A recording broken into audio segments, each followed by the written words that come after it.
Good evening, everyone. Thank you very much for brief one-line introduction. Uh, I'm going to share how we are going to proceed today for today's agenda. So, what we are looking at, as was discussed, is the next approach. When less delivers more, you want actually leave nothing behind kind of a concept and drug-loading balloon, and the least that you can do. And this is our starred, multi-starred array. Barring me, you can do. I'm not calling myself a star, but we have Dr. Uri, Dr. Abhijit Joshi, Dr. Subrat, uh, Dr. Kushal, Dr. Mahadev, Dr. Kavita, Dr. Neerav, and Dr. Ketan Vekaria joining me in this session.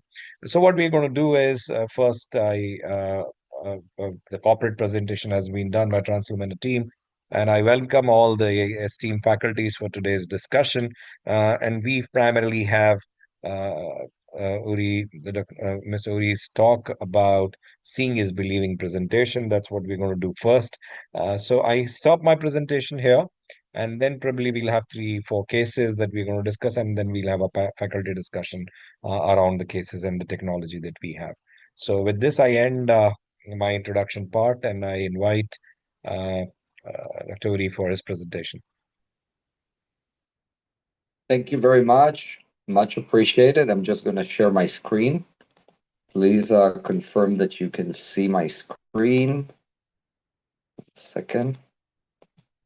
I'm going to move to presentation mode and eliminate this. Oh, what happened now?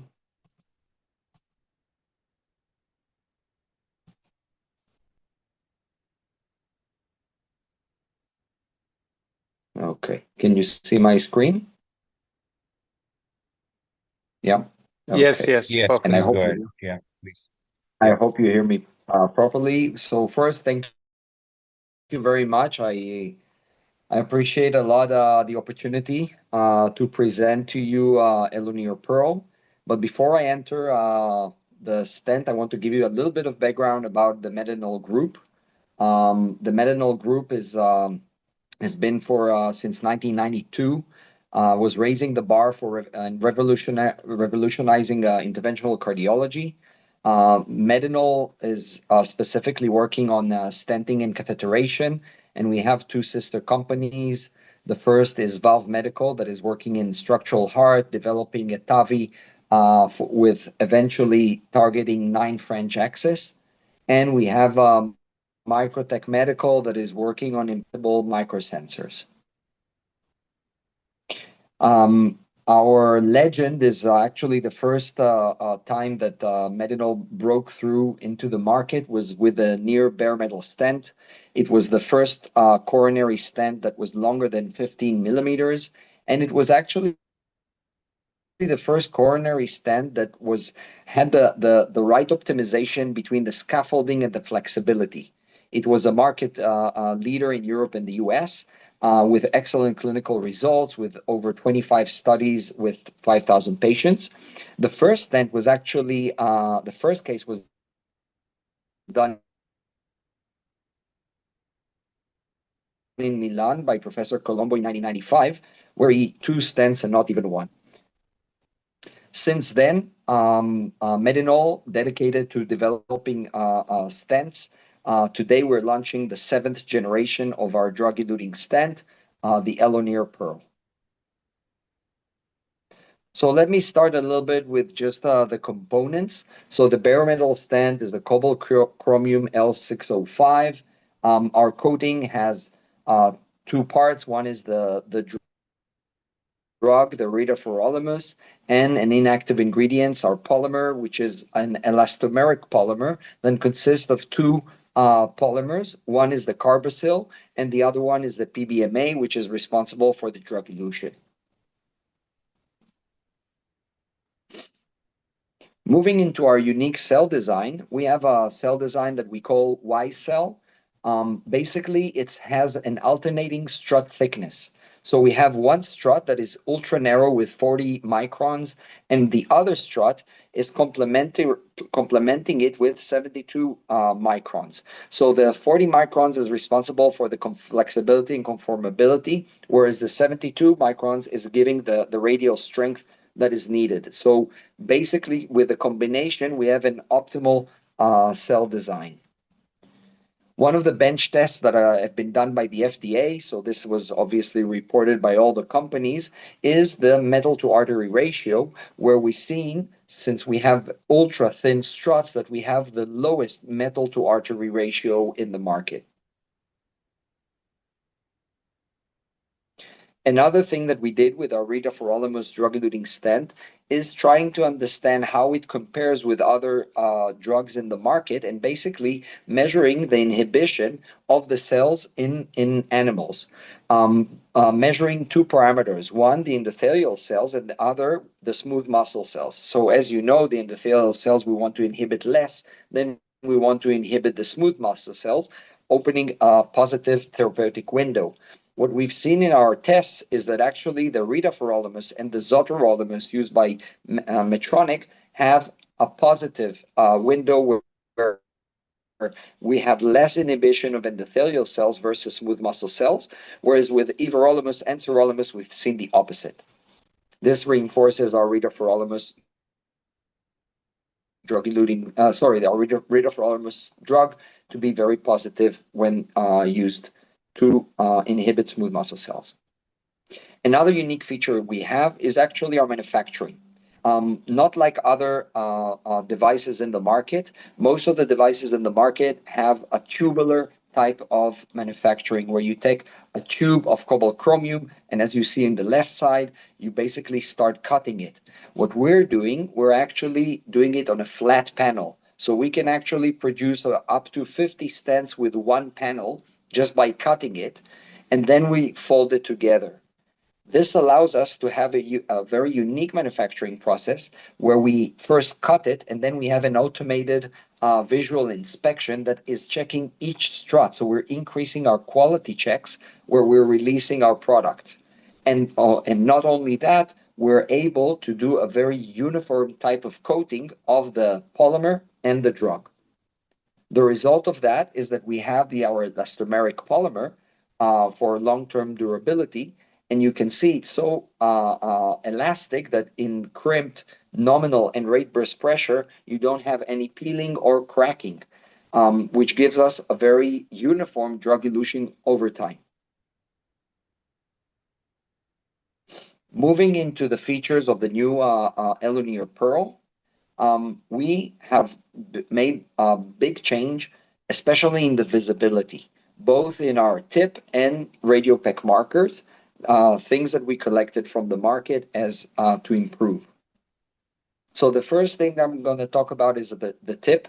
What we have done is we reduced the tip entry point. We have covered it with a nylon jacket to cover the tip, and we changed the metal to improve the visibility of the tip. This is the only stent in the market where you actually see the tip under angio.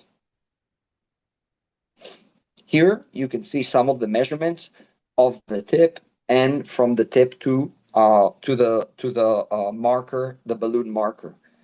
In reality, these measurements are asked a lot by physicians, especially when you don't know the distance of the tip. In this case, you will easily see, no matter what is the angio that you're going to use, you'll easily see the tip during the procedure. Another feature that we have is that we eliminated the fish mouth effect. So compared to other stents in the market, we have zero fish mouth effect, another positive feature that we have with our tip. Moving into the visibility side, what we did, we added actually 4 radiopec markers, 2 on the distal end and 2 on the proximal end of the stent, and they are located at 90 degrees. So no matter the angulation, you will at least see one of the biomarkers. Again, this compensates as well on the fact that we have reduced the strut thickness, so you don't see very well the stent because of its thickness, but you will always see the markers.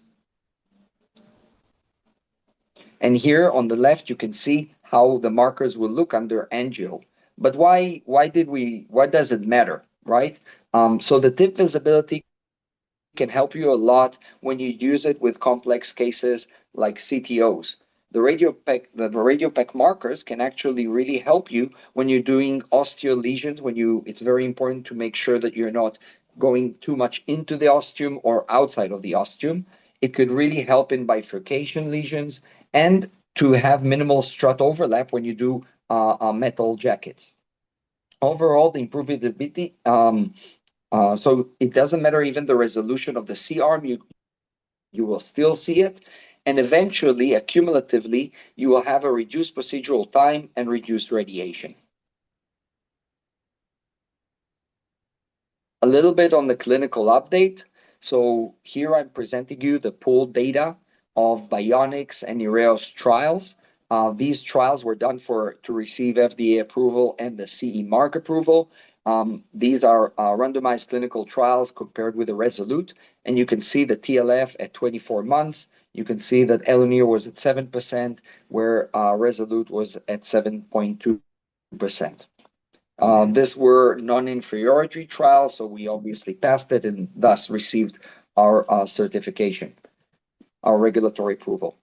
Following with that, going on the safety side, here is the definite and probable stent thrombosis at 2 years, and you can see again that we're in the same, let's say, result. Let's say that Resolute had a little bit of more of the late and very late stent thrombosis side, but again, the studies obviously were not powered to measure this, so this is only directional data. Lastly, I want to present the Elinir HBR comparison. So we took the same design as the BioFreedom and Onyx One trials, where we introduced as well, we added the acute coronary syndrome patients. And you can see that in the primary endpoint, which was cardiac death, MI, and stent thrombosis, we have 4.9%, very well compared with our competitors. And on the BARC, the secondary measurement, which was the BARC 3 and 5, which is the bleeding, we have very low results as well. So just to summarize, we have a unique cell design with alternating strut thickness of 40 microns and 72 microns, responsible for flexibility and radial strength. We have a unique elastomeric polymer with retiforolimus drug that is not cracking and can actually stretch 400% to its size. We have a unique stent tip delivery system that is the only delivery system that is actually visible under angio, and we added for visibility the radiopec markers.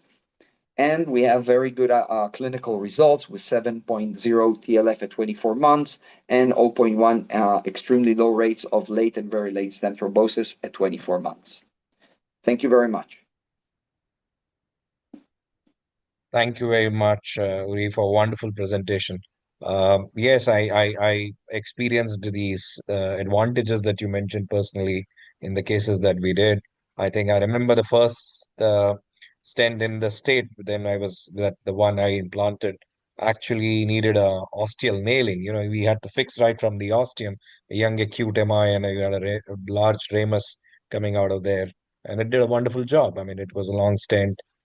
Team from the Translumina would remember that, and it had a wonderful result. I think that's what we presented in the local meeting when uh, the discussion was around the stent. So it's indeed a wonderful technology. Thank you very much for bringing this to India. With this, Thank you. I think I think we can have discussion at the end if you can be around at the end of all cases, Dr. Uri. Yeah. Um, Okay. Is it possible now to answer any questions, or do I need to wait until the end? I Are think you if going to be Stefan will there be till at the the end end, of the that would be meeting? fine. Unfortunately, not. Okay. So let me open it up for the panel if there are questions, and if anybody I has any appreciate questions that. for, Sorry for yeah. changing the. No, no, that's perfectly fine. Please, anyone? I had one question that I already wanted to ask you. It's about the why do you need to have the cone being radio opaque in this case? Could you have done without the radio opacity beyond the distal markers? I mean, what additional advantages does the radio opacity beyond the distal marker provide you for the platform? So you're asking, if I understand correctly, the question is, why did we put the radio peg markers in general or a No, specific no, radio that's peg not the marker? mark. No, no, no. So the distal cone at the tip of the balloon, the distal most beyond the distal two markers are also radio opaque. Yes. So, So sir we is talking about the tip, maybe, right, sir? the Yes, the tip. tip. The tip is Yeah. also radio opaque. That's the one, that's the leading front. So I assume it's because that tells you where the balloon actually is. But my only point is for somebody who's using it for the first time, he can get confused between the distal edge of the balloon and the distal end of the stent. Does it add to confusion, or Yeah. it's something that needs an additional training that you need to impart? I mean, with me, I had one of the most trained people around when I was using it for the first time. So I was Yeah. very clear. Otherwise, somebody who doesn't know, it can, I believe, add to some confusion as to where the stand begins and where it ends. That was my question as to why you need to have that as Okay. a radio opaque on the tip of the cone to be so radio opaque. It looks so pretty long at the edge, beyond the distal edge of the balloon. Yeah, thank you for the question. Now I understand. So let me answer this. So first, we launched actually the first metal spring tip with the Eloneer, not the Eloneer Pearl. So we had a wonderful experience with physicians' feedback on the tip when we launched the Eloneer, and physicians really appreciated it, especially when it came to very complex lesions where they didn't need to imagine where the tip is. We did not receive any feedback on confusion because it's very, very clear to see where the tip is and where the radio peck marker of the balloon is. Okay, so you see two dots and you understand that there is the first dot and then there is the two other dots of the balloon that you can clearly see. Now, one of the things that we wanted to avoid actually is what we've received as feedback from Xience users, because if you know, Xience is an excellent stand that has been in the market for many time, but during their evolution, they actually changed significantly, nearly by 8 millimeters, the distance between the marker of the balloon to the end of the tip. So we wanted to avoid the fact that physicians had to imagine where the tip is. Okay, and this way, when you're doing, for example, a CTO, you know exactly precisely when are you entering the lesion, and you have better control. Again, these are small changes, these are marginal advantages, but we believe that when you start using it on a daily basis, it accumulates. No, I understand that. So that's good. It gives for somebody who's a learner a good advantage as to what's the leading field beyond the distal edge of the stent. Do you think that it adds to the deliverability in any sense? Because that's the other feeling that a lot of people would get. The only difference is that most of the times, otherwise, it is not visualized, but I think the leading tip is actually what it is.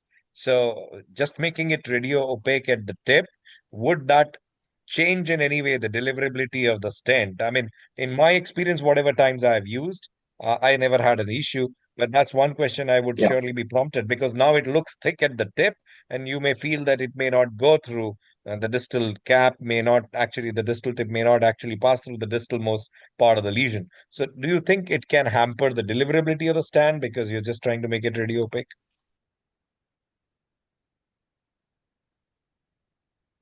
Yeah. So I will answer, deliverability is something very personal for each physician.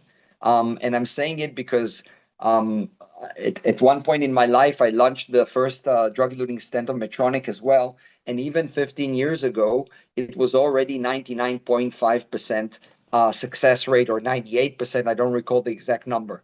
So the percentages of deliverability are very high. So it's quite personal. But what we did do when we launched the Eluneer Pro, we actually did some bench tests of the tip. And what we realize is that we have the highest pushability because it's metal. So there is no problem to pass the energy when you're pushing into the tip. It increases the pushability of the tip significantly when compared to other stents which are made simply out of nylon. So you don't have that. And in addition, sometimes when you have very calcified lesion, just to reach your target lesion, you already are passing through some calcifications, which can distort the way your nylon tip will look like. So if you are using a metal tip, it guarantees that you get integrity of the tip until you reach the target lesion. So these are again small things, but gives the idea is to give always the confidence to the physician when using the stent.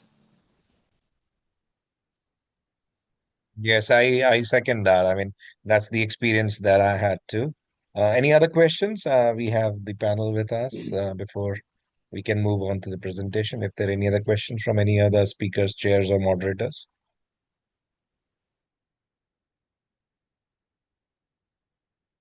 About I Sir, just have one question about the DAPT. What do you suggest DAPT in this post standing this stand? Duration of DAPT. So we did the dual antiplatelet therapy was done recommended for 1 month. We started with strict protocol, like as I mentioned, of Biofreedom and Onyx One. However, the physician, the PI of the study, he requested to have more flexibility and have physician discretion. So 80% of the patients were reached a little bit longer than 1 month. So 80% of the patients that we did were up to were 1 month DAPT, and only 20% reached up to 1 year. Most of them were already discontinued at 3 months. And again, this is the reason that we did it this way, because we try to mimic the real world. So in the real world, when you have acute coronary syndrome patients, you will always, be more discreet on how you're going to use the APT duration with a stent. So in the end of the day, the physicians will always put some thought into the duration that you will give, and our study reflects that. So like in ACS also, do you stop after Did 1 or this 3 answer your months? question? Yeah, that's great. But in AC, So 80% of the 80% of the patients, they in stopped at one acute month. coronary syndrome, also do you stop after 3 months or you continue for 1 year? It depends. It depends on your discretion on the gravity of the acute coronary Yeah. syndrome, and it went up to, I think there were only 2 patients that reached 1 year. I think, Kushal, in India, the problem is otherwise. Practically everybody's on DAPT for a lifelong duration, Yeah. unless they bleed. So we should not be worried. So I think, I mean, even if you will to stop it, the physician treating the patient would put them back on dual antiplatelet. I discontinue my patients and send them back only on single drug, and they'll come back. Oh, this is cheaper because aspirin makes the price uh, lesser when it comes in a combination, and it becomes then cheaper. So it happens, but I think it's a good data set. I mean, most of my patients that I've implanted the stent have been on the APT beyond 3 months, no issues. Any but other question, anyone? I saw a couple of more yeah, fingers raised. Yeah, I would please. like to have one idea. It's an open question. We feel that the length of a stent also matters while using DAPT for a longer time? Suppose if it's a 15 millimeter length and some 40, 48 or something like that, does So it if I matter can or it does answer not that, matter? Uri, you want to take that, or shall I answer that? No, you can answer that because we Yeah. haven't we So haven't seen any correlation of that sort. yeah, so this was exactly my talk at this NIC. That's why I'm jumping onto it. So I was talking on at the National Interventional Council. I was talking about long stand lengths, and I presented the data set that was generated from Europe by my friend Mamase Mamas.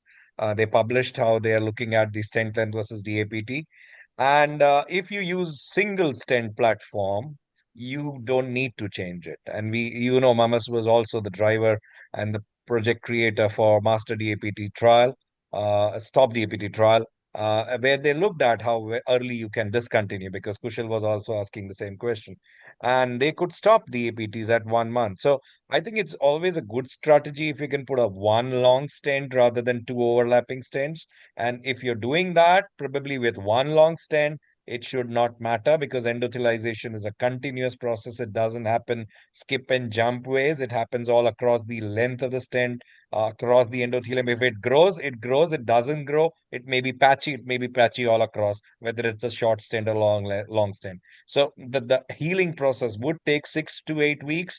The drug-eluting technique and technology at the rate at which the drug gets eluted is going to hamper or slow it, or like make it slower to some extent. That's what Uri was talking about, how the sildenafil is different from the rest of the drugs, how it allows endothelialization to happen quickly. And I think from that logic, the length of the stent should not matter. And right now, whether to make it shorter for short stents and longer for long stent, I think we don't have any data. If there are any other comments that anyone has, or if you have any other comments on that, Dr. Subrat, if you have some evidence on the contrary, you sure please share it.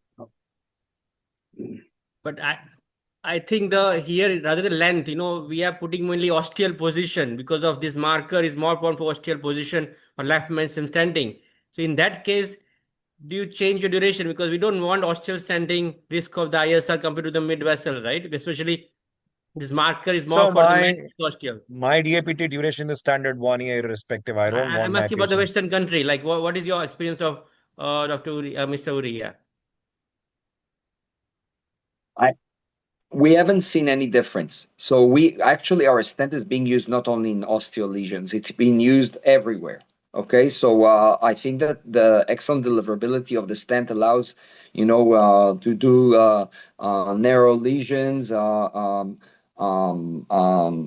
well, basically it's used in so many cases, and I was highlighting more the complex cases. Okay, so it's not, I never claimed, I never tried to claim that this is used. All our clinical trials were not used on osteo lesions. It's just that now that you have the visibility, you can actually very easily place the stent where you actually want it to be, and make sure that it's not, going too much inside or outside of the ostium. That was the message. But overall, it's being used across the border in all the lesions that we have.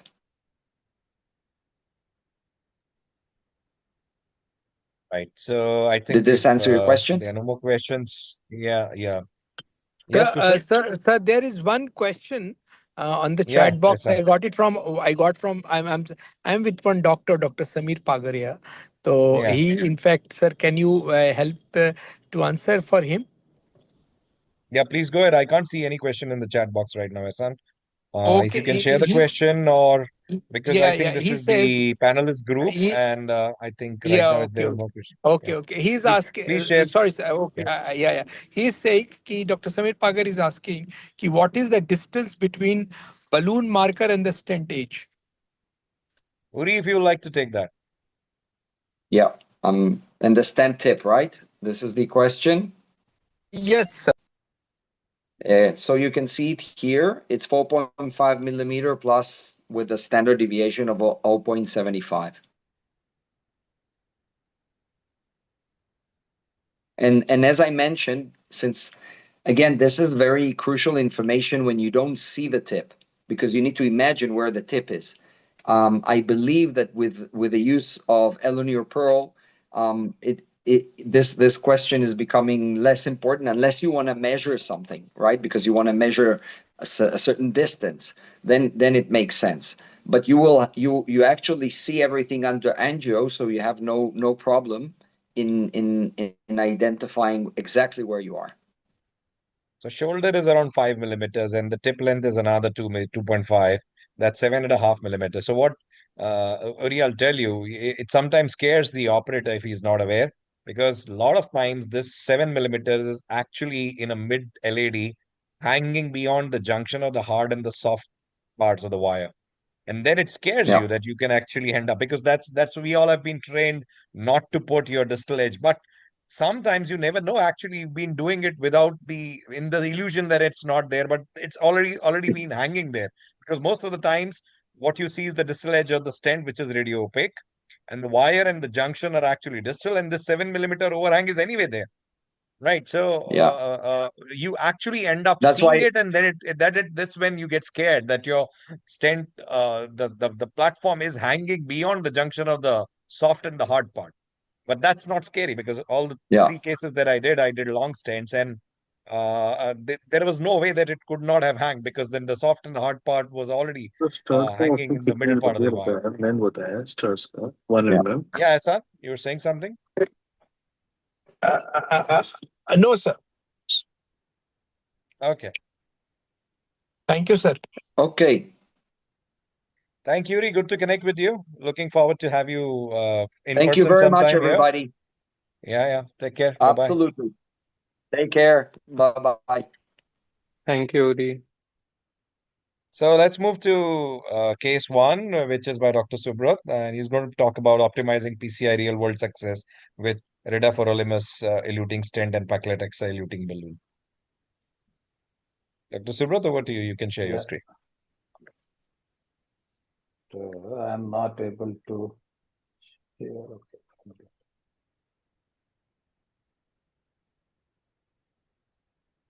Just a moment.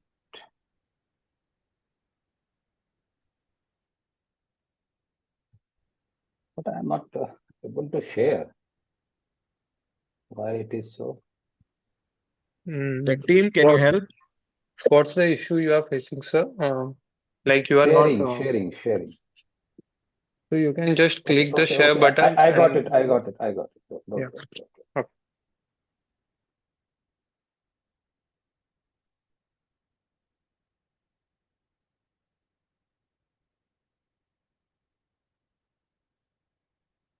Is my screen visible? Not yet, sir. No, No. not yet.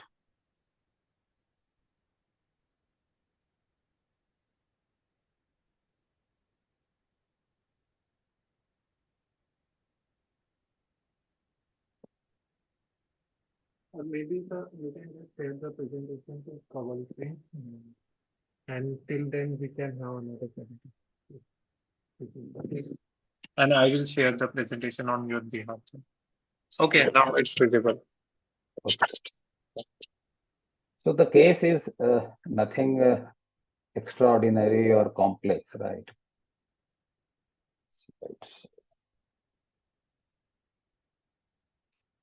So it's about everything has been discussed about the stent, the newer stents, newer drug, newer technique, newer releasing technique, the long-term results. And for last few years, we are moving towards more of imaging, more of less metal use, small vessel disease treatment. So moving towards again drug-eluting balloon, that is what is going on, and we are using it very frequently. So I will just show you my case. It's about the role of drug-eluting balloon and newer generation stent. So patient is a 72-year-old male patient admitted with chest pain, shortness of breath, NYHA class 2, palpitation, sweating. And 1 or 2 weeks ago, he was admitted in a local hospital with acute LVF. So he is diabetic, hypertensive, and he has undergone PCI to RCA and OM in July 2016 and presented with unstable angina. LVEF was 50%. So angiographic finding, I will show the picture rather than video rather than this. RCA was dominant vessel. It has a diffuse 90% ISR. Rest of the vessels is normal. LED has 85% stenosis mid segment. OM stent was patent with mild ISR.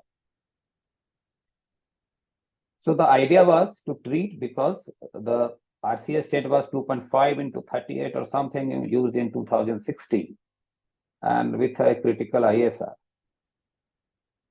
So to treat the RCA with cutting balloon and then followed by after bed preparation with drug-eluting balloon.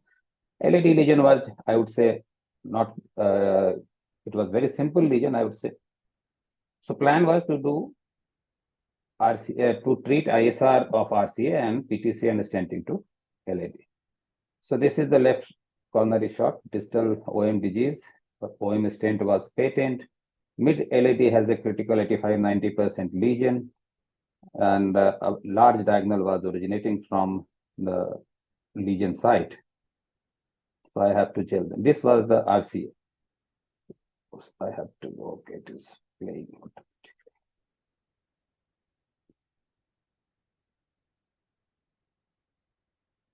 So you can, if you can appreciate, I suppose, because it is running continuously.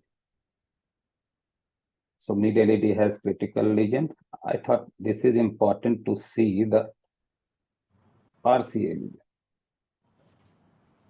because it was a pressure damping, so catheter was removed immediately. So starting with RCA angioplasty, it was pre-dilated with 2x10, and then it is automatically running. I have to run it myself. Okay. After NC balloon, the cutting balloon of 2.5 into 10 was used at high pressure, 14 to 16 atmosphere, and the whole stent was pre-dilated, or bed was prepared with cutting balloon. I don't think so. This again came final. Okay, right, this side. So after that, we use DEB 3x30 protease, the usual protocol. The inflation pressure, and I kept it around 45 seconds to 1 minute because patient was tolerating it. And then this was the final result. So it looks pretty okay. So I treated the RCA. Distal part will have mild disease. So it was left like so, same. And now the Illuminate Pearl were used in this case. So one thing which I noticed, that side branch access or side branch compromise is not very much with this particular stent. I have used across the large vessel, large branch vessel. So you can see there was a large diagonal I showed you earlier, and some disease was at ostial also, and I have to cover it. So it was placed like this, and then it was dilated. So there is no compromise of side branch or no flow or slow flow in the post dilated with 3.5.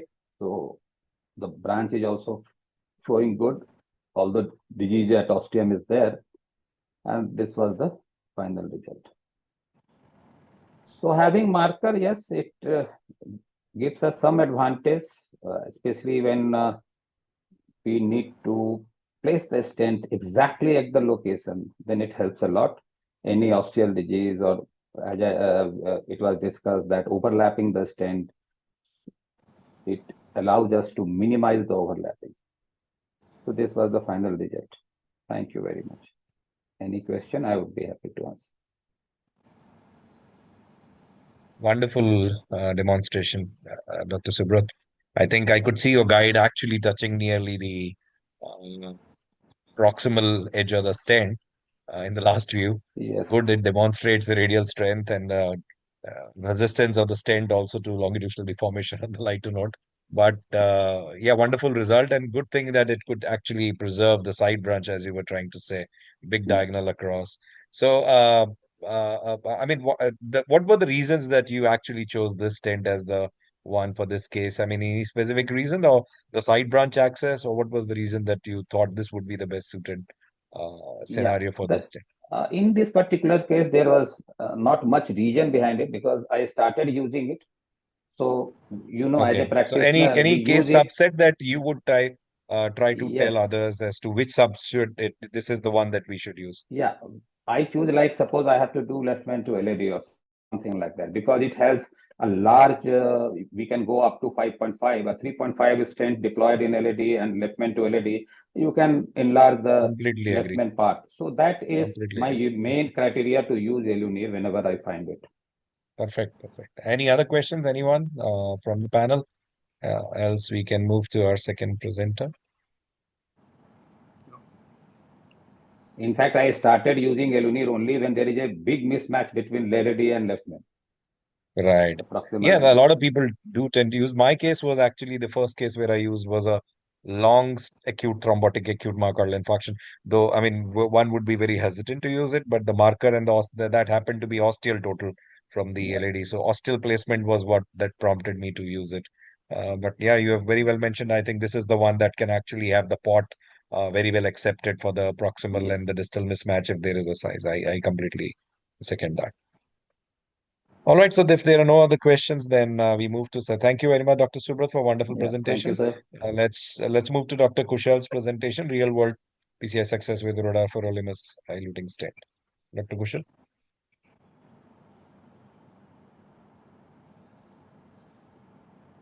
Dr. Kushal, yeah, we can see your screen. Yeah, please.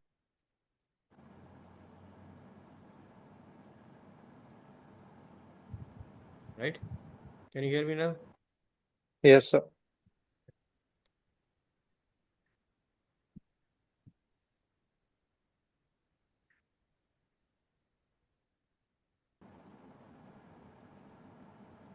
So I have interesting case, 81 years old male, not on regular medication, came for routine checkup with the son's routine checkup, and he has no symptoms. I asked many times, and he did not have any symptoms.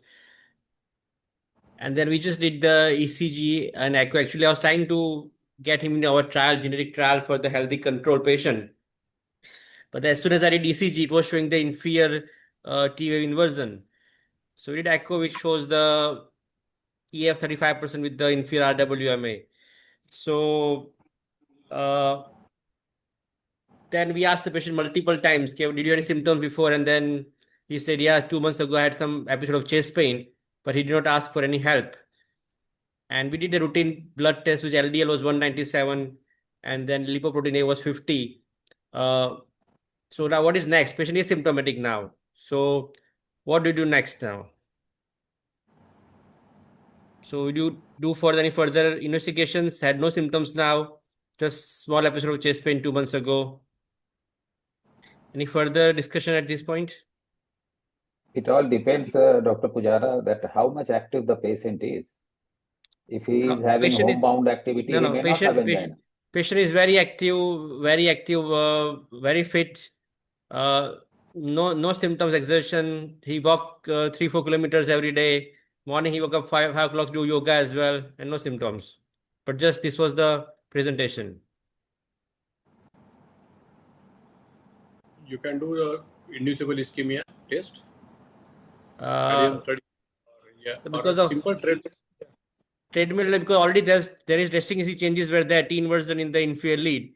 So I don't think the treadmill will give you the answer. But I think we did the cardiac MRI to just check the viability, whether the patient is viable or not. And then the viability wise patient, the MRI, this is the MRI result, and shows the LVF is 37%, which is equivalent to the echocardiogram EF. And there's subendocular infarction in the basal, inferior, and lateral segments, apical lateral wall. And 7 segments were affected with the transmural infarction, subendocular infarction, 7 segments out of 17 segments, all were viable. And there was no obvious edema, but scarring present in the subendocular side. So, and on detailed discussion, the patient's brother, who passed away now, but at the age of 43 years, patient's brother had bypass surgery many years ago. So they had some familial history of hypercholesteremia. The patient had the blood test 2-3 years ago, which also showed the high LDL more than 190. But now question is now based on this MRI and then asymptomatic non-diabetic, HbA1c is normal, kidney is normal, everything is fine. So what do you do next now? do the angio and see. Hello? Kushal, what were the biomarkers and So did you all look at the non-negative. troponins? Troponin Yeah. was negative. 2 Okay. months Patient old. So you may he not had get the episode biomarker. 2 months ago, chest pain, mild episode. And Patient came to me angipro. after 2 months, so it is all normal. Okay. So yeah, you did an You have enough angiogram. evidence. Sorry. You have already You done have an enough angiogram evidence because you're for- presenting. So let's look at that. Yeah.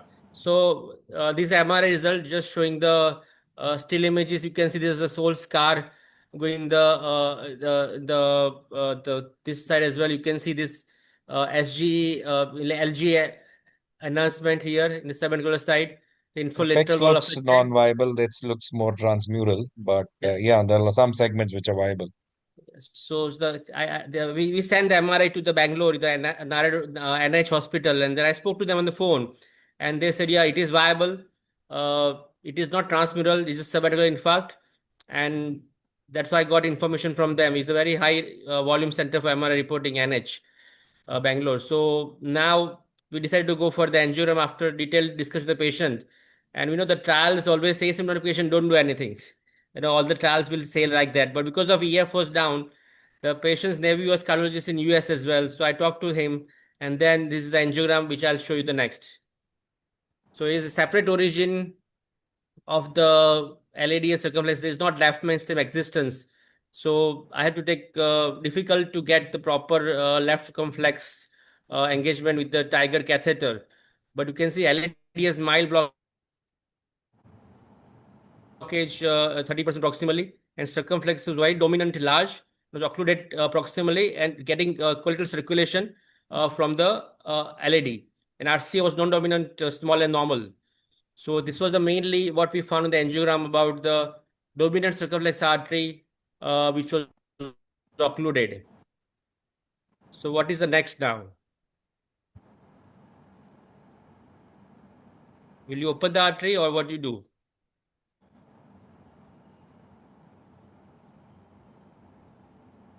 So Kushal, now I think your lateral wall is viable as the nuclear scan, I mean the MR Yeah. shows. Circ you need to do look out for.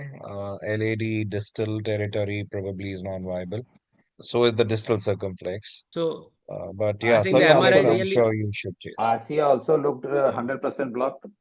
Yes, it is. It's coming RCA from the was collaterals and it's a viable one.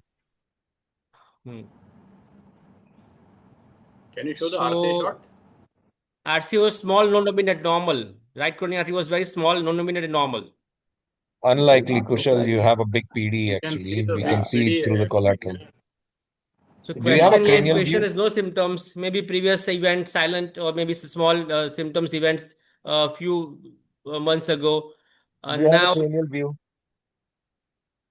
MRI was more for viability, so that's why the patient should get benefit of opening No, artery viable. just based Kushal, on both are MRI or viable. not. RCA is also viable in the Or, MRI, yeah.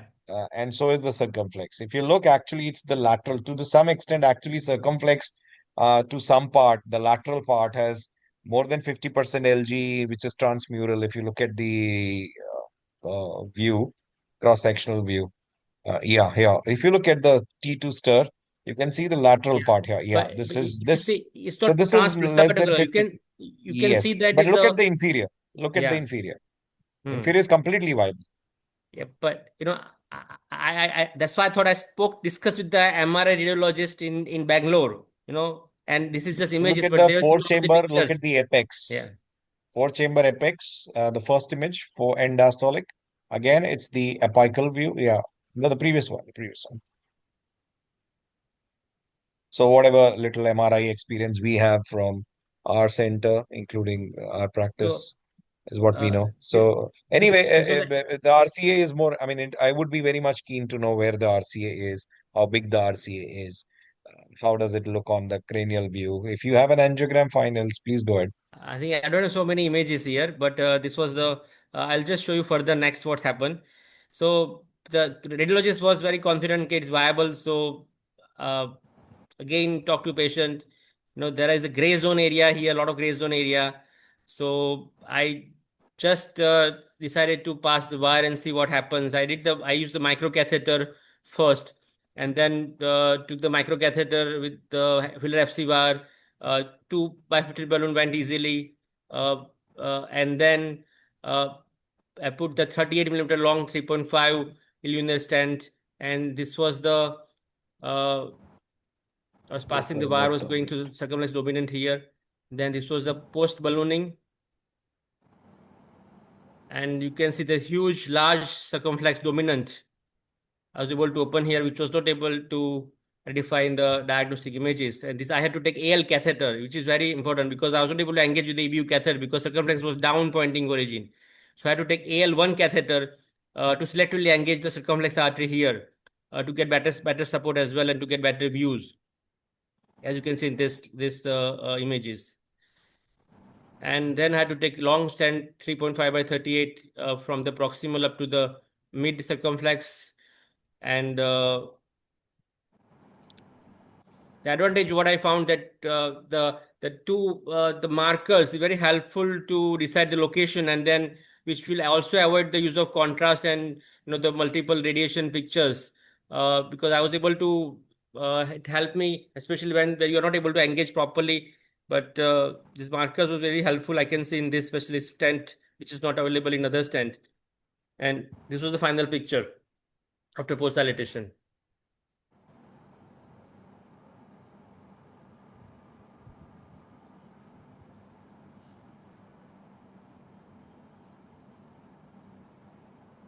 Yeah, here the circumflex surely looks dominant. I mean, but maybe it's co-dominant. You have two PDs. Maybe the right view would But have I helped. have an impression that circumflex was diseased at ostium also, although the Yes, it was. angiogram picture was not good, which was shown in the first image. It looks like that because it was not a selective I think that because of catheter is engaged, because I checked multiple views, but you can see in some views, clearly it is because of the orientation of the AL catheter. But there's no pressure damping, nothing with the AL catheter as well on engagement. So ostial was disease free.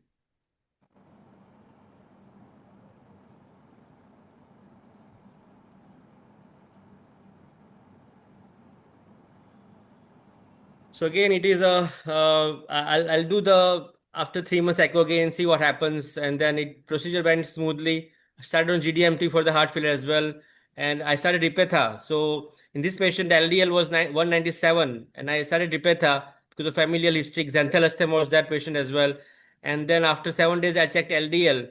It was from 197 to 40. So I'll continue for another 4 doses, and then by the time statin will work and see what happens. And then we'll come to know in echo after 3 months whether there is an improvement in the LVEF or not. Thank you. Yeah, excellent case, Dr. Pujara. And see, there was no doubt about revascularization in this case because you have already demonstrated the viability in a big territory, inferior and inferolateral territory. And on angiogram, it was a big dominant circumflex, and you got an excellent result. I'm sure the patient will benefit out of it. Especially the patient has no symptoms now. So at present was no symptoms before, not now. So only I am looking for either you have symptom or you have evidence of reversible ischemia or viability. Either of two. Right? When there is LV dysfunction, these so are I'm the hoping patients. that after 3 months, Definitely, yes. Good case, great case. Thank you. There any other comments or questions? Else we can move to the next presentation. We are anyway running short of time. So I invite now Dr. Mahadev Swami for his case, real world PCI success with rodaferolimus eluting stent. Good evening, Dr. Kamal. Hi, good evening. Go ahead. Please share the screen.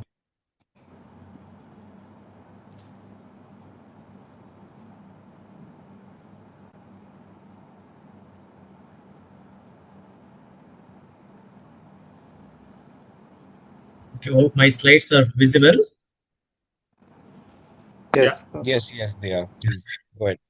Good evening, Dr. Kamal and all the panelists, and wonderful talk by the prior speakers. And thank you for giving an opportunity to share our experience, especially for Transylvania team. Mainly, I will show how this Hyaluronate pearl has helped me in the ostial lesions. Sir, is that possible? Can you please share it on presenter mode? Not able to see my slides? It is visible, but it will be more better. Screen. Yeah. Just click on the share screen mode on your laptop. You can just reshare and then.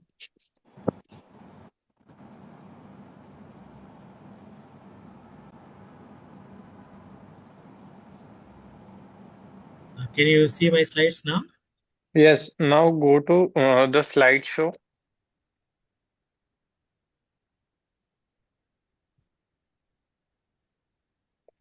The top row. Yes, There yes, is a going. slideshow, Yeah. yeah. Yes, From now. beginning, yeah, you can just click from beginning. Okay. Is it fine? Yes, yes, yes.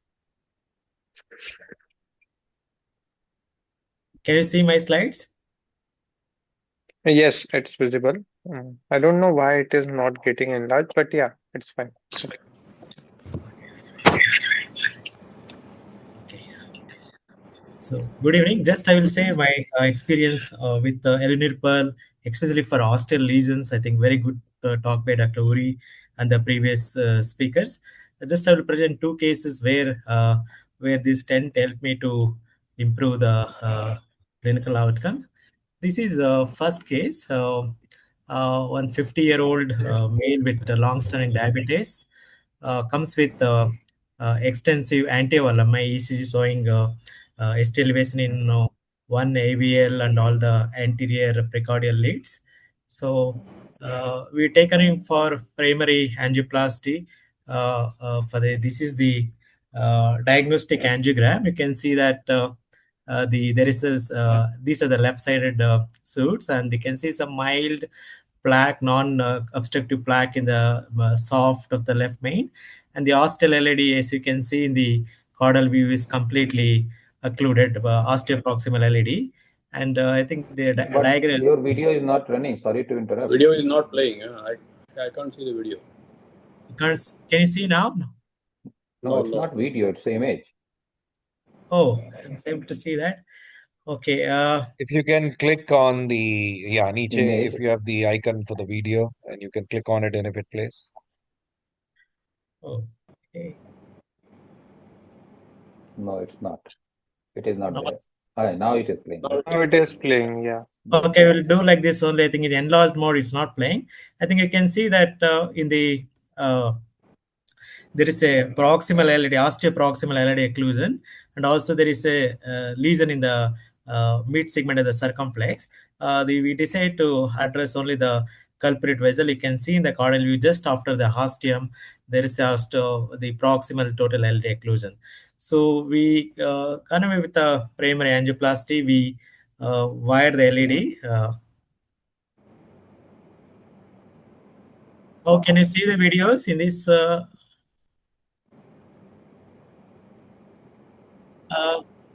Dear panelists, can you able to see these videos in this format? Yeah. Yes, yes. Every time you will have to click it, then only we will be able to see it. Okay. Every time you have to click it. Okay, there's some technical. Sorry for that. Yeah. Then we pause the wire and just a balloon dottering with a 2.5 mm balloon. I think flow has been restored. It's a large LAD. You can see that. There is also a long lesion from almost till the diagonal up to the mid part of the LAD. I think the ostium, there is some landing zone in the proximal segment of the LAD, but we decide to cover from the osteoproximal segment of the LAD. And after the pre-dilatations, we took we given the cocktail and we took a stand. You can see this is the 3 into 38 millimeter Eleanor Pearl. This is the stent positioning in the can see in the caudal view. You can see the stent markers just trying to place at the ostium. We didn't want to nail the ostium. We didn't want to nail the ostium, but just wanted to make sure that it's been deployed in the osteoproximal segment. So we can, while deploying, we can see that it's been osteoproximal segment is well covered. As you can see, there is no overhanging. You can see the flow in the circumflex is also good. And I think after this 10 deployment, we got a good 3-3 flow. Just wanted to show this how this stance really helps. And you can see this is a short cine. You can see the distal end marker, which will be useful to for the fast dilatation in the distal part, and also in the proximal part. You can see even with the you can. I'm sure you can see there's a stent marker here at the edge where I've taken this is maybe in a fluoro. They were taken, and so that we can avoid over radiation exposure, and also you can minimize the contrast use. So especially I found it is very useful for the force dilatation, where with much less radiation and you can optimally you can force dilate. I think this is the final angiographic result. You can see that this is the cranial view is angiographically well expanded stent, and also patient had a circumflex. We did the stage procedure for circumflex. You can see that this was done just before the discharge. The circumflex lesion was very critical, around 90%. So we always first you can see that the two stents are really visible very well in the definitely if you see in the cath lab, definitely can make out very well ostial coverage. You can see two markers in the ostial end. I think this is really really helpful in the I found it in the ostial location. Just want to ask any panelists any doubts on this case. I have one more case to present on the ostial that will take another 2 minutes. So I will ask panelists, should I go ahead and have any questions about this case? You can go ahead with the second case also, then we'll ask the question at the end. So another case, I think the diabetic 60-year-old had diabetic. He had 3 months back. He had an anti-LMI, underwent primary angioplasty to the LAD in the nearby hospital, and he has been advised stage procedure for RCA. You can see that this RCA is a co-dominant vessel, and he does have a class 1 angina. So the check angiogram shows the LAD stent was patent. Just I'm not showing just for the sake of avoiding more slides. You can see that this is the diagnostic RC angiogram where you can see the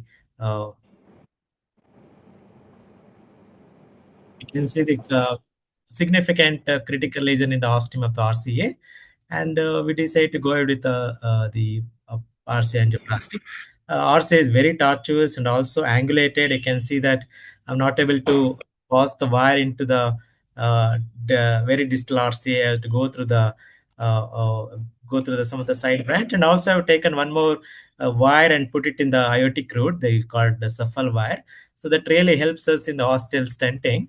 So this is the 2.5 into 10 non-complete balloon dilating with the dilating the ostium of the RCA. Followed by we did use cutting balloon. We always use cutting balloon for the ostial locations with the 2.5 into 10 Wolverine balloon. So after the balloon dilatation, you can see that we decide to cover with the with a 20 millimeter Elinir Pearl stand. You can see positioning. I'm taking the help of the Cephal wire as well as the marker. So trying to adjust and position exactly at the ostium. We don't want too much of protrusion into the ostia, and also don't want to miss the aorta. Actually, this was I think the passing the stent was really a little bit challenging. So definitely I felt this balloon tip definitely could have helped me in with a smooth flexibility, could have helped me to easily negotiate this angulated and slightly tortuous RCA. So then after the deployment of the stent, you get a good angiographically satisfactory result.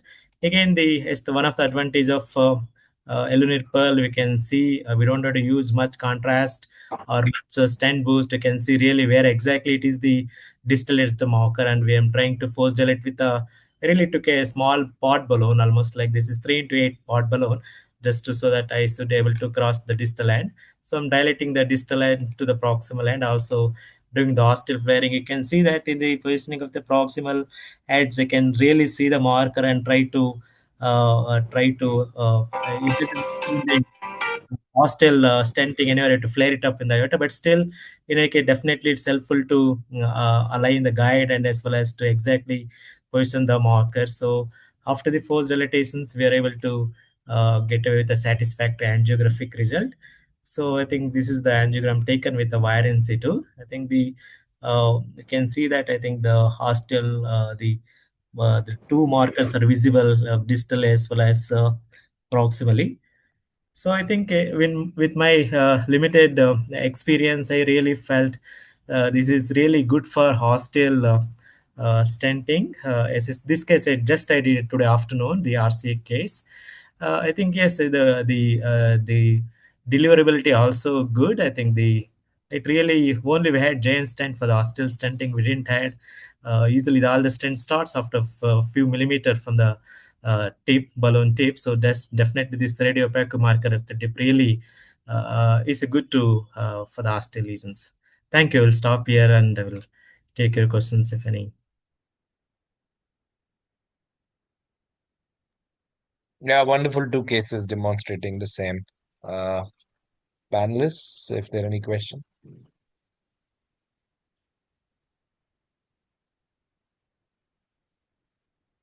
Dr. Abhijit, Dr. Ketan, if you have any comments.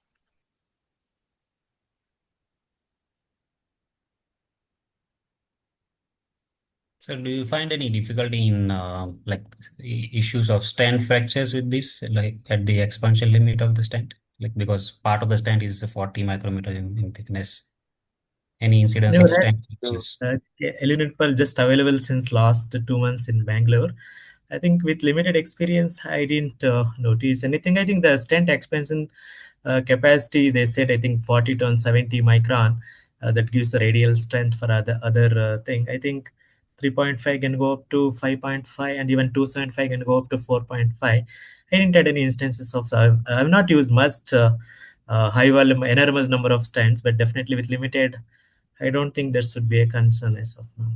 Yeah, I Kamal sir, agreed. you I had think, any? Yeah, Kamal sir, you yeah, had yeah, any? I didn't have any stent fracture, Dr. Ketan. I mean, again, the numbers in our center have been also not very big, but we have used it quite often. But I would say we have never faced it. The reason primarily is the way it is designed. I mean, if you're, as was being shown, it's a single sheet, which then is laser cut and then folded in Mendlet. And that actually prevents the longitudinal and sideways deformation or even the strut fractures because it's the single sheet which is cut by laser to be molded in a stent rather than trying to solder around and trying to fix couple of joints with some technology by melting or gluing them and then that giving way. That doesn't happen because it's a original sheet which is in place and molded and folded into one piece. So likelihood is less because the tensile strength remains of the original sheet.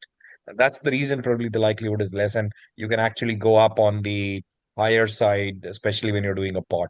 So not that we have known, and I think what Uri was showing also did not mention the same. That's my take. Yeah, thank you. Any other comments? Else we can move to the last presentation.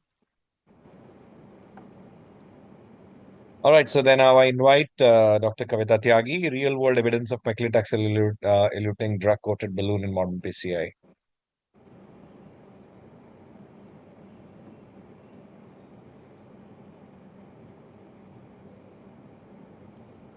Dr. Kavita, are you there? She's muted. Dr. Kavita, can you hear us?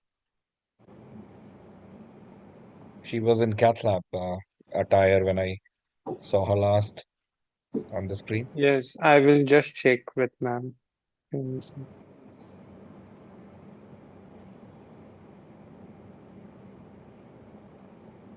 We are on time. I think we had a lot of discussion. The last part we can still do by the time she joins.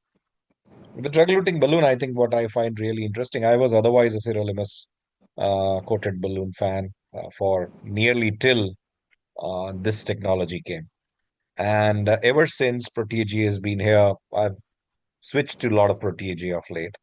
The simple reason is I believe in the technology in terms of wing seal technology that I believe Madam is going to talk about. I think it's wonderful concept that when you coat a balloon with a drug, when it is crimped versus when you open it up and the surfaces that are uncoated when it inflates. That difference needs to be accounted for. So most of the balloons would get coated when they're actually collapsed or crimped.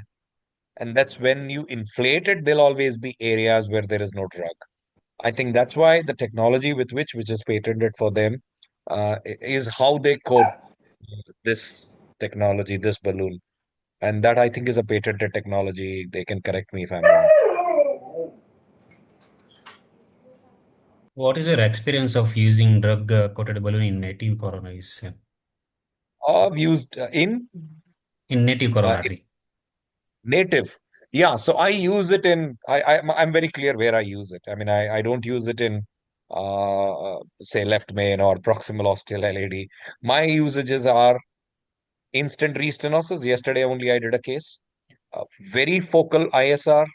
My original plan was to do cutting balloon and put another stent. The moment I did a cutting balloon, the artery looked completely normal, and I did an IVUS. There was completely shattering of the neointimal hyperplasia post cutting balloon. So I did not want to leave another uh, metal behind. Metal. So Yeah. then I did a DAP. So one is ISR. Second is diffuse small vessel disease, large PD, large circumflex, large diagonal, distal LAD.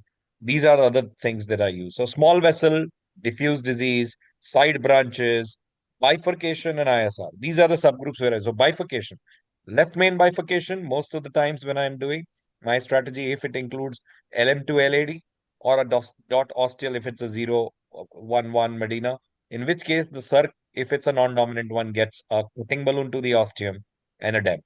I don't do a DES to the side branch. So most of the times I strongly believe in the EBC concept, and which is a fact that any day, whichever technique, one stent is always better than two. So never go with two stents, go with one stent. And if you can do a result which can match and geographically as well as TIMI flow wise, the same, your TVF, TLR, and MACE rates are going to be lower. And that's the advantage I always do. And so circ ostiums, I wish I can show you sometime. We did it in a couple of meetings. I've shown an ISR with a circ ostium lesion. So ISR of the LAD and a circ ostial lesion. We both did, both of them were cut and deb, cut and deb. And this patient, we have done a check angiogram at a year, nothing has come back. So circ ostium, which is the, as they call, Achilles heel of interventional cardiology, that's another subgroup where actually cut and deb and come out. Don't put a stent. You'll mess up the LAD left main when you put a stent from LM to circ, or just do a nailing of a circ ostium. It's really bad and tough. Nailing a ostial LAD may still be okay, but nailing a ostial circ, you never know how it ends up. Yeah, it's because of the So angle. those are It's my more couple of takes. If there are any other comments, anyone?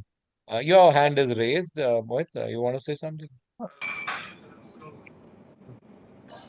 Actually, ma'am have got a emergency case, so I Okay, think but I think we have she good will. discussion here. I think we are Yes, yes. discussing drug-eluting balloon only.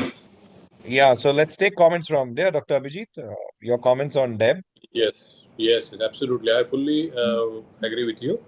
Uh, Ostial circumflex is the area where nothing has worked, and I think the cut and paint policy is the best policy. And in our clinical practice, we have seen patent vessels with this policy against ISR coming very badly and very early with the ostial circumflex lesions, unless it is a huge super dominant circ, and then only we deal with it. So I fully agree. Then distal vessels, a distal LAD, proximal LAD, big vessel, you can stent it, and distal LAD you can debit, or a PDA PLV, as you have already mentioned. So branches and ostial branches, ostial circumflex, and small vessels, diabetic vessels, mid LAD, or for that matter mid RCA, which is a small 1.2 millimeter vessel, where in a stent you definitely going to come back within 3 to 6 months. So these are the areas where you prepare the bed properly, see that there is no major dissections, then paint it with the depth. Fantastic results, good long-term patency. I fully agree with this. Completely agree. I think these two are also the class 1 indications. Yes, ISR and small vessel, small basket trial was one of the largest yes, multicentric yes. data set that has generated, and wonderful data actually for that. So these two subgroups, it's a class 1. Hands down, no Mediclaim is going to reject it, even if you do. Yesterday's case, we did no issues. I was worried because original intimation did not mention this strategy. I changed my strategy because after cutting, I found a great angiographically fantastic looking view. I checked with IVUS, looks fantastic. I could not think of putting a stent. I mean, I hesitated. I called relatives. I said, this is how it is. I'm doing. I don't know, because your original intimation is what, 2 days. I'm changing my strategy. Your claim may get rejected. I'm going to do. And they passed it. I mean, there was no questions asked because I have used one less stent. They're more worried about stents than balloons. So they passed it upfront. I mean, there was no issue. Patient went home today. So as you mentioned, these three groups are really important. And I think I've also changed of late from sirolimus to paclitaxel, believing because of three reasons. One, uh, the the nature of the drug, hydrophilic versus lipophilic. What is hydrophilic is going to get washed out as soon as it gets in touch with blood. That's the problem with sirolimus. Paclitaxel is lipophilic. It's going to require fat in the atheroma to trigger it, unless you are having a lot of fat actually circulating in your blood, which is less likely compared to the atheroma where it's more concentrated. Number two, you need a drug which should be also not only anti-proliferative but has a ability to infiltrate into the media, not just the intima. When you look at sirolimus, and there have been studies to document it with the markers, where they have shown that a lot of its concentration is adventitial and not not intimal and not medial or adventitial. Media, if unless you inhibit the SMCs and the macrophages are not going to be inhibited, and that's why you need a drug that can penetrate that. That's more documented with the paclitaxel. And number three, the proof of the eating lies in of the pudding lies in the eating. You had a failed trial with Magic Touch, comparing with the Science series, and it showed inferiority. And that's the point when I stopped using it. While Small Basket and the other subset of the trials have actually been positive with paclitaxel. And that's one reason I must have used more than like 200, 250 plus DEB with Magic Touch or that kind of a sirolimus eluting platforms. And I've changed ever since because MCL technology, the technology that drives the drug elution across when the balloon is inflated. If you can show that slide, do you have that slide? How this technology is different? Anyone from Translumina? Which one, sir? The The slide, depth. how the drug acts. Do you have slides of TCB. Protege? Currently, we Ehsan would don't have it. have someone from Protege team. So currently, I don't have the slide, Okay, so no issues. But I think that's one other appealing thing about this. I can have any other comments also from any of the panelists. Dr. Nirav, you're there. You were also part of the discussion group. Dr. Nirav Shah.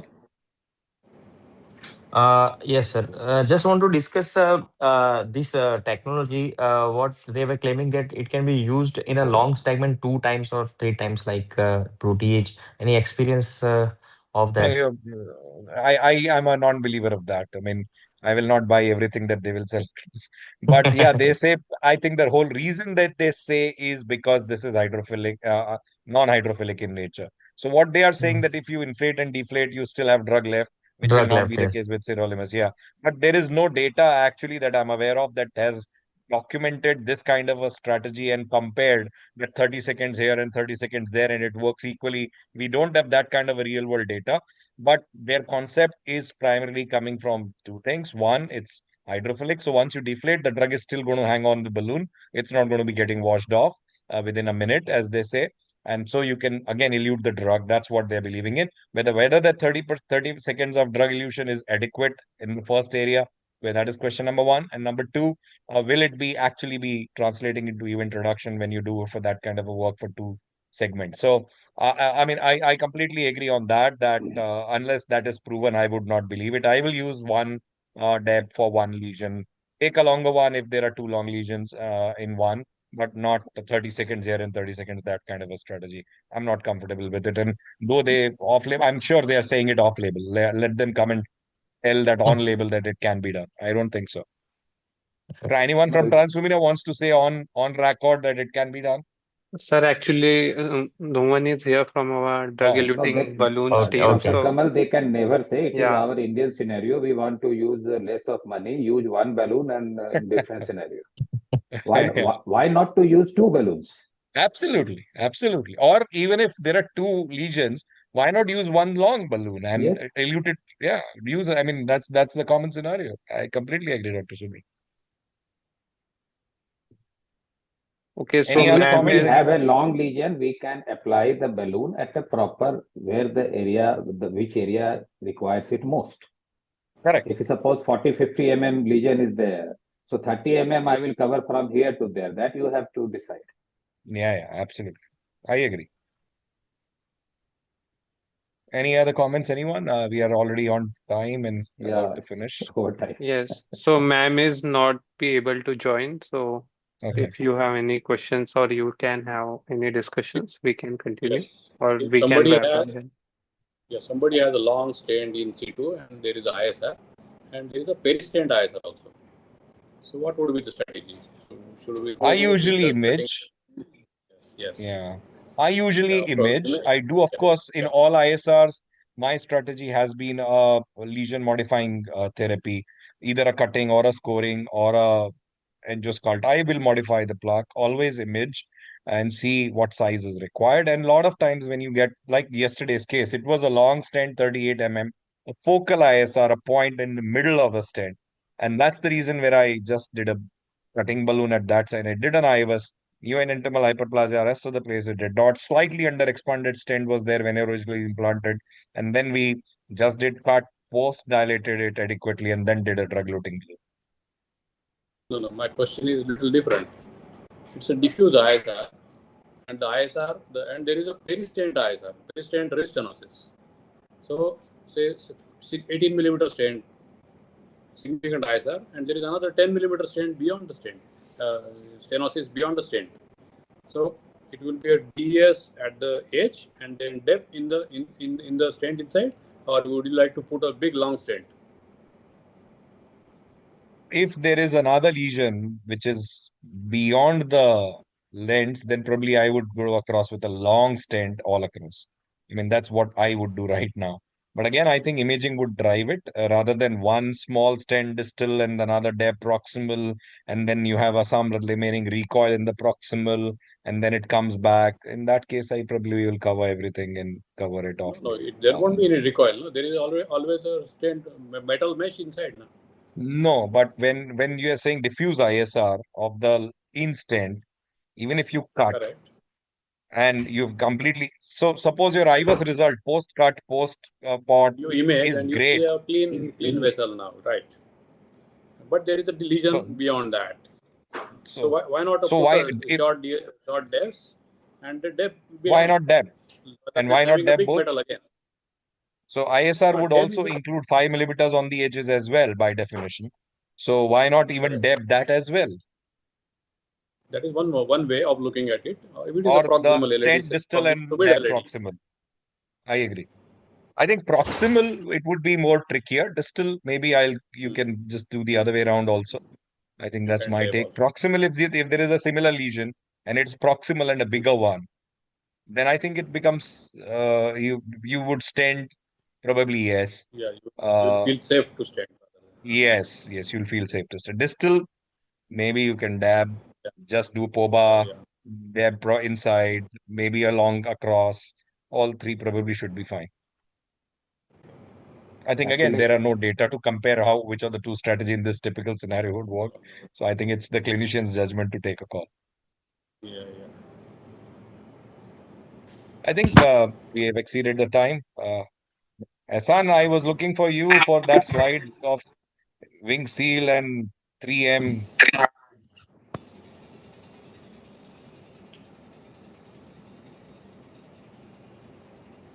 Unmute yourself.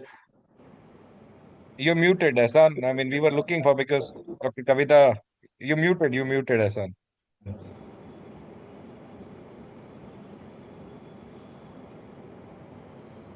No, you're muted. We can't hear you.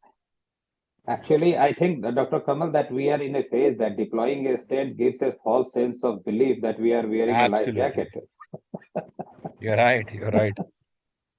I think the way I see interventional cardiology, maybe a decade. Yeah. The technology is going to be changing so drastically. Metal scaffolds are going to be out. Either you'll have absorbable scaffolds or you'll have just DAB, just plaque modification, and very strong therapeutic drugs. We have. Yes, sir. Sir, in fact, I just slightly got into another call. So, sir, what was that question, sir, which you were raising? No, we were sir, looking because Dr. Kavita dropped out. we were looking for that slide of your wing seal technology and 3M patent technology. वो दिख जाता है ऐसा we Yeah, were yeah, looking yeah, at. yeah. So it was not on my Okay. laptop. I have that presentation with me. About I'll the present three it in some other inflations. platform in Yeah. some other company, but Okay, still, okay. yeah. Okay. No, sir. Thank you very much for bringing out that. That's a very unique point. Which Deb, especially Protige, is endowed with. Perhaps if you look into the landscape of drug-eluting balloon, perhaps every balloon is different, sir, as you know better than me.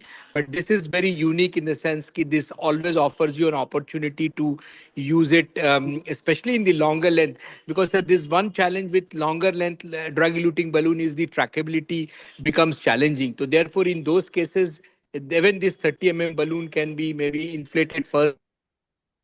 You get the same concentrations, which is more than what is required to show the anti-proliferative property. And that's a very unique, and this happens at a low saturation level also.